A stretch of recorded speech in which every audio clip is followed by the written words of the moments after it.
My sister asked me to be the godfather to her daughter, so being the good bloke that I am, I happily agreed to do it. And then I realised I would have to get a gift for baby Ella, so I figured a nice jewellery box would be just the thing for a young lady. I ended up making 2 boxes because I had the material for it. I want the box to look nice in the end, so I'm doing all of the 1%ers to help it happen. Instead of cutting the box parts to length using my saw, which has a 3mm curve, I cut them using my bandsaw so that I end up with a better 4-corner grain match.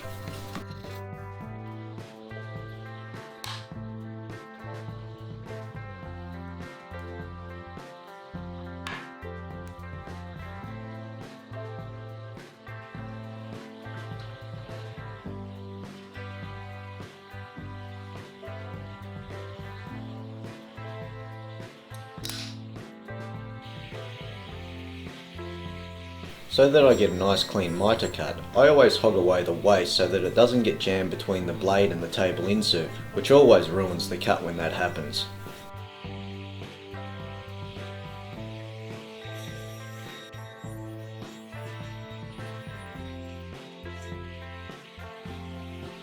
Instead of moving the length stop, I use a piece of wood which is the difference in length between the box sides and the front and back panels. I end up using that piece of wood several times throughout this build. It's just a quick and easy way to get 2 different lengths without having to mess around with the length stops.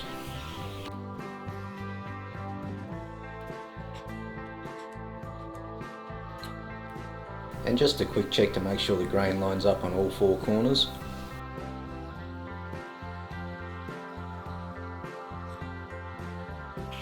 With that now looking good, I can cut a groove around the top edge of the box sides to accept the veneered top panel.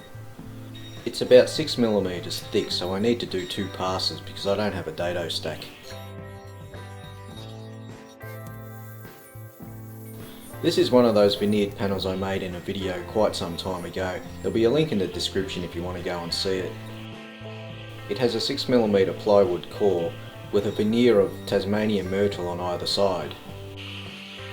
And then I quickly cut a groove into the front and back panels to house a strip of timber which will act as the box tray supports. The top inside edge of the box sides have a small cove moulding. I find it adds a few highlights and lowlights to the finished piece, giving it a bit of extra visual depth.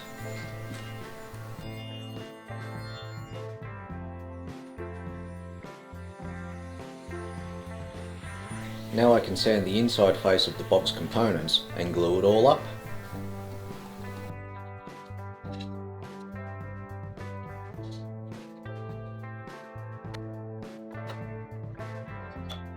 Nothing beats rubber bands as clamps when gluing up boxes.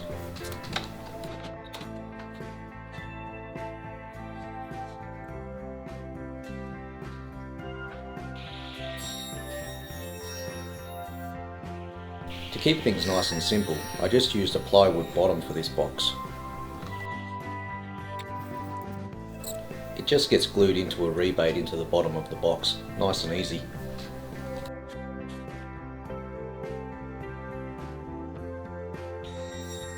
And then because these mitre joints are pretty weak in general, I had to reinforce them somehow. In this case I've decided to use slip feathers using this great big monster of a jig that I've made up for the sole purpose of creating slip feathers.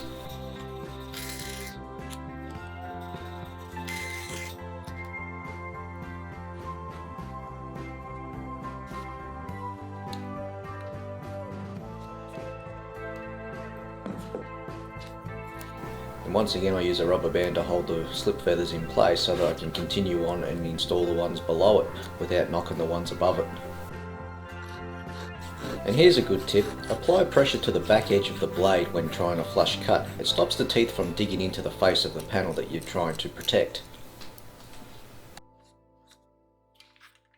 The helical head in my thicknesser really didn't handle this figured timber well at all. Just have a look at all of that tear out. For crying out loud, eh?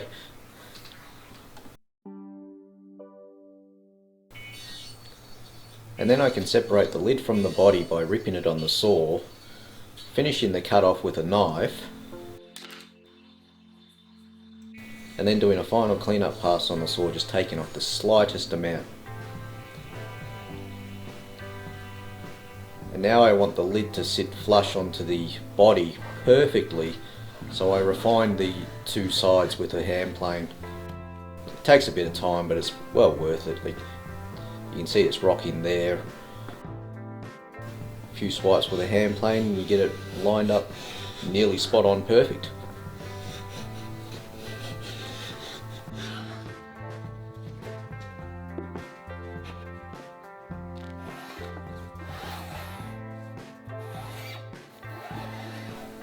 Not bad, I reckon, but now the grain doesn't line up perfectly because I've removed too much material separating the lid.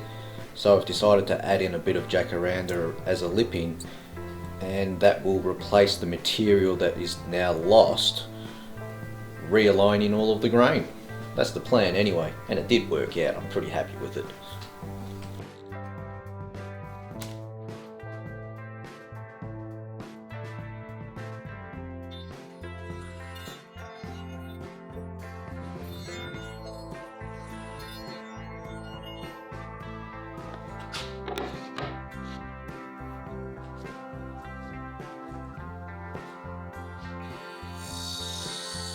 Now with most of the upper box portion done, I can work on a bit of a decorative base, and so I'm using a bit of pink Tasmanian Myrtle. It's one of my last boards of pink myrtle that I've got here. I love this stuff. It's so easy to work, but it's hard enough that it gives a bit of a fight if you try to ding or dent it. It's a bit of an awkward thing to shape on the bandsaw there, but with a little bit of finesse you can get it done.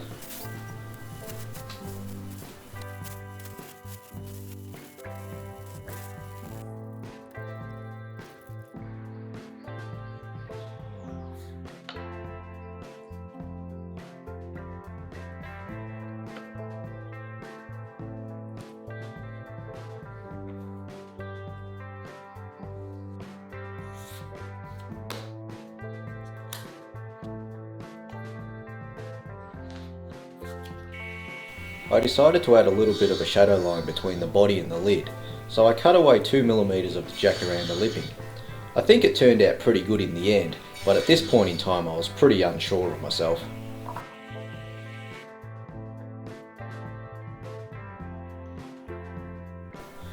Here I am gluing in a strip of Jacaranda into the groove that I cut into the front and back panels to act as a tray support. Now I can go ahead and make the trays.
So after sanding everything to make it all super smooth, here I am applying a coat of blonde shellac.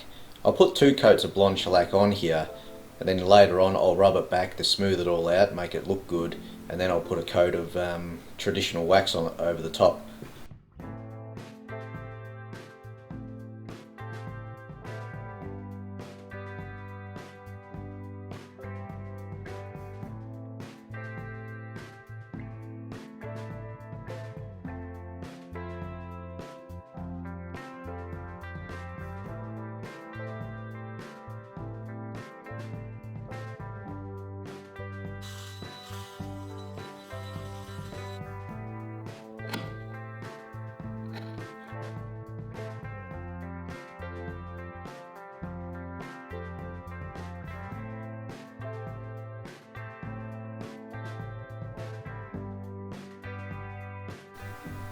A quick rub back with fine abrasives, and then I can apply a top coat of traditional wax to give it that soft luster.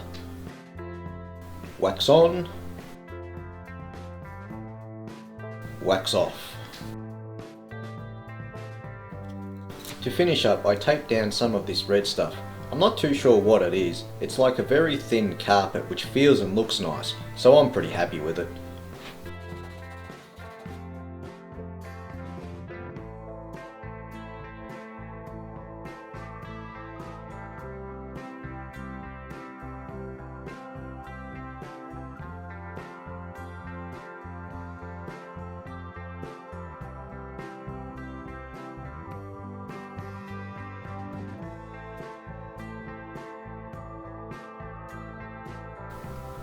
Thanks very much for watching. This box was for my goddaughter Ella. She doesn't have very many jewels at the moment because she's only 6 months old. So I also got her a nice white gold Celtic cross necklace. It'll be up to her mum and dad to fill out the rest of the box. Haha.